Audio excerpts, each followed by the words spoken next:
guys, it's Kara. So I had this idea for a video really not that long ago, just a few minutes ago, because I found out that suddenly I have the day off, and that happens sometimes. That's just kind of the nature of the career I've chosen. And on the flip side, sometimes I suddenly have to work really long hours without knowing the day before.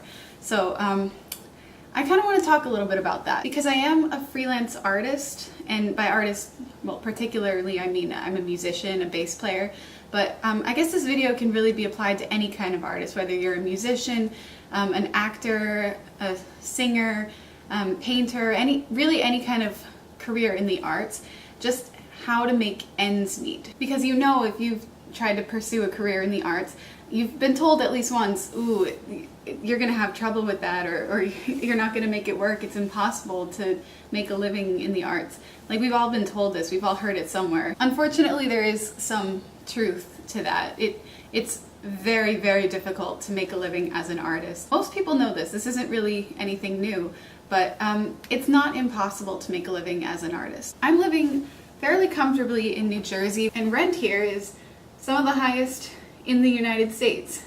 And somehow I'm making ends meet at 25 years old. So I kind of just wanted to share some of my insight. I'm like by no means an expert, and I'm sure different types of artists have their own types of struggles, but I feel that what I know and what I'm doing can be applied to most types of art. So here are just some tips for making it work and making ends meet as an artist. So tip number one is probably my most important tip. I'll just start off with that. No matter how good you are at your skill, no matter how talented an artist you are, everybody has to teach at some point. I've never known an unsigned, independent, freelance artist that didn't have to teach at some point. Even if you're playing a gig almost every single day, the pay is not sustainable, the pay is not predictable.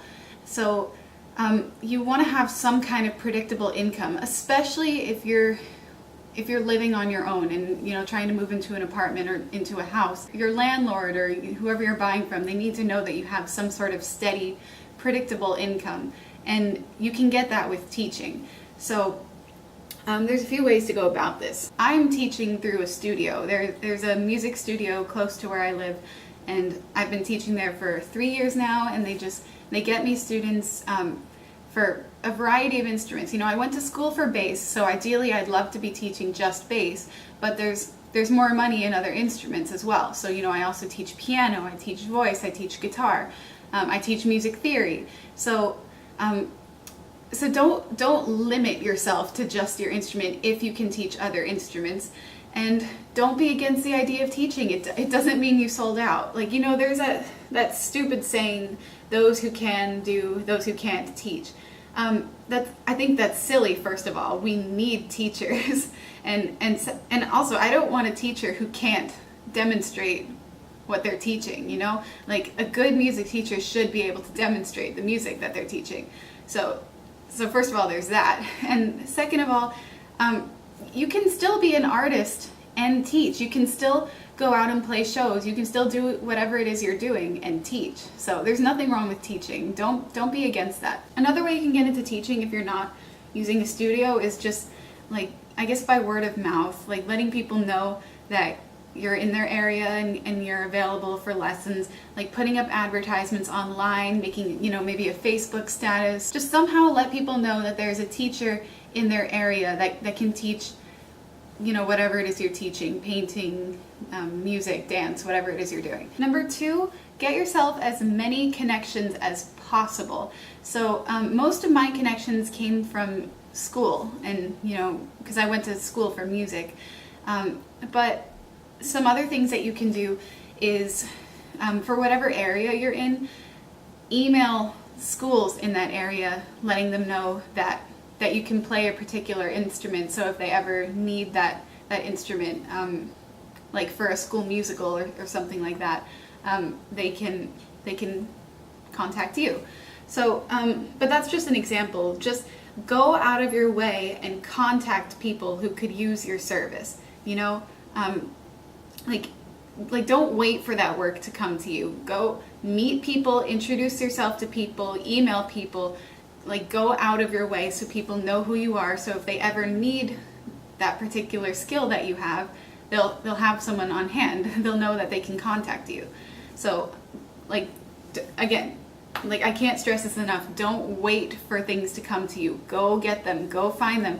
There's someone who needs a bass player. There's someone who needs a singer. There's someone who needs a dancer, but they don't know how to contact you. So make it so that they know how to contact you. And if you're a socially awkward person like me, this can be really uncomfortable, but it definitely can pay off in the long run. I've gone out of my way to email schools to let them know that I'm a bass player in their area. So if they ever need a bass player for any production coming up, they can email me. And yeah, it was awkward to do and uncomfortable to do, but it worked out in my benefit in the long run. Then on top of that, if any schools need whatever skill you have, then there are people who know that you can do that and they can recommend you. So just get in touch with as many people as possible. My next advice would be spend your money very wisely. Don't be frivolous with how you're spending. Like, I know, like, people buy things they don't really need, like fancy clothes, liquor. Like, there are things that we like to have, but you have to think about what you really need.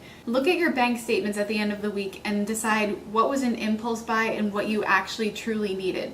And shameless plug here, but this really does extend to diet too. Look at what you're eating. There are a lot of things that we're eating that we eat because we like, but not necessarily stuff that we really need. So make your own food at home. Don't get takeout. Buy things in bulk. So if you're just going and going and going all day, you can just grab like a protein bar or like something convenient to take with you, rather than going and picking up Taco Bell every day. Because, like, you know, it may be cheap for that one meal, but it adds up if you're doing it every single day. So yeah, I could do a whole separate video on just how to budget yourself. And it is hard, and again, I'm by no means an expert, but all I'm trying to say is just really think about what you're spending. See what you're spending money on that you don't actually need to be spending money on, because it all adds up. My next advice would be say yes to everything. And I know, like, we've all probably heard somewhere, you don't have to say yes to everything. Learn how to say no. It's a skill. But when you're an artist, you have to say yes to everything. Everything that's legitimate, of course, because there are some jobs where they're like, oh, we'll pay you with exposure. Obviously, you don't have to do that. But anything that is in your financial interest that you can fit into your schedule, say yes to it.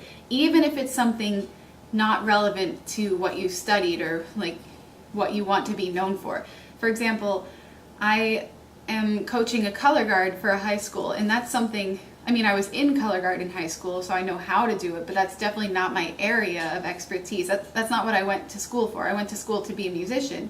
But since it's something I'm able to do, it's an opportunity that came my way, and it just helps me make ends meet. There's so many people who turn down jobs just because it's not relevant to what they've devoted their life to. And this isn't even just artists. Like, I know a lot of people who will turn down jobs just because it's not what they saw themselves doing. And that's just not realistic nowadays, whether you're an artist or not. So just say yes to any opportunity that comes your way. If it's something that fits in your schedule, like, what do you have to lose? And you never know, you might actually enjoy it, you know, a change of scenery. Again, that doesn't mean you're giving up your art. You're just doing something to help sustain yourself. Like, every artist I know has another job besides playing and besides, you know, creating. They all have another job. It's just what you have to do nowadays. Okay, I'll give you one more piece of advice. Be the best that you can be. You may be good, but there's always going to be someone out there who's better. And if people know that that person is better, they're going to hire that person over you if they have a choice. So constantly work hard and practice to get better and better and better. So very few people can say that they're actually the best at what they do, but still strive to be the best. You know, no matter how much you know, you can always know more. And the more you know and the more talented and skilled that you are, people are going to notice that, and they're going to want to hire you for next time. You know, if you show up to a gig and you don't do a good job, not only are they not going to hire you back for the next thing, but word of mouth is going to spread. You know, you're going to have a bad reputation for what you're doing. So skill doesn't just tarnish your reputation, but your attitude. Like, if you show up to a gig in a bad mood, it's gonna rub off on other people, and people don't just want to work with people based on how well they work, but also how they make everybody feel. If you're bringing everybody else down because you're in a bad mood, then nobody's gonna want to work with you again. And I totally get it. Like I've gone to gigs in a terrible mood, like whether it be because of traffic or because of like what happened at home before I left. Like I totally get it, but you just have to brush it off and just, you know, pretend like everything's fine, or, you know, just be tolerable to be around, because people are going to want to hire people that they want to be around. So have a good attitude, practice your ass off so people will want to work with you again, and so word of mouth will spread that you are a good person to work with. So so that's my advice. Essentially, just budget yourself, work more than one job, don't be against teaching, get as good as you can possibly get, and it is possible to make it as an artist and as a musician. I also just want to add, like, of course it's not easy. If you're in the arts now, you know it's not easy. It's very difficult to make a living, but it's not impossible. I don't want anybody to think that it's impossible. And I know so many people who have just given up on it thinking that they can't do it. And I just think that's sad. Like, the world needs art. It really does. What would life be without art? It would just like be meaningless. So don't give up. It's not impossible. It's very difficult, but you can make it work, and it's worth it in the end. So, all right, I hope that was helpful, and let me know what your questions are, and I will see you guys in my next video. Bye.